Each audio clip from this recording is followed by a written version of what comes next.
இஸ்லாமிய பெருமக்கள் உங்கள் அனைவருக்கும் থালাপতি বিজয় একজন খ্রিস্টান ধর্মাবলম্বী, কিন্তু অন্যান্য ধর্মের প্রতিও রয়েছে তার সমান শ্রদ্ধা।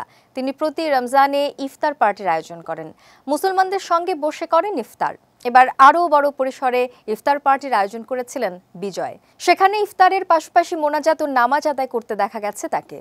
দক্ষিণী সিনেমায় থালাপতি বিজয় ব্যাপক জনপ্রিয় নাম। সেই জনপ্রিয়তা এবার রাজনীতির ময়দানে প্রমাণের পালা। অভিনয় ছেড়ে এখন তিনি পুরোপুরি রাজনীতিবিদ। এরই মধ্যে তৈরি করেছেন নিজের রাজনৈতিক দল তামিঝাগা ভেটরি কাজাখম বা তামিলনাড়ু বিজয় পার্টি। 2026 সালের তামিলনাড়ু বিধানসভা নির্বাচনে অংশ নেবে দলটি। এ দলের পক্ষ থেকে রয়াপেট্টার YMCA গ্রাউন্ডে 7 মার্চ এক বিশাল ইফতার পার্টির আয়োজন করা হয়। ভারতীয় সংবাদ মাধ্যম জানিয়েছে, থালাপতি বিজয় এদিন রোজা রেখে সবার সঙ্গে মোনাজাত ও ইফতারে অংশ নেন। ইফতারের পর মুসলমানদের সঙ্গে একই কাতারে দাঁড়িয়ে মাগরিবের নামাজ আদায় করতেও দেখা যায় বিজয়কে।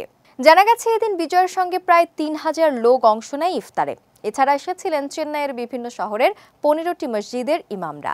বিজয়ের এই ইফতার পার্টির একাধিক ছবি ও ভিডিও ভাইরাল সোশ্যাল মিডিয়ায়। ভিন্ন ধর্মাবলম্বী হয়েও মুসলমানদের সঙ্গে তার ইফতার, মোনাজাত ও নামাজ আদায়ে অংশ নেয় প্রশংসা করেছেন সবাই। এমন সাম্প্রদায়িক সম্প্রীতির উদাহরণ তৈরি করে কোটি ভক্তের মন জয় করে নিয়েছেন থালাপতি বিজয়।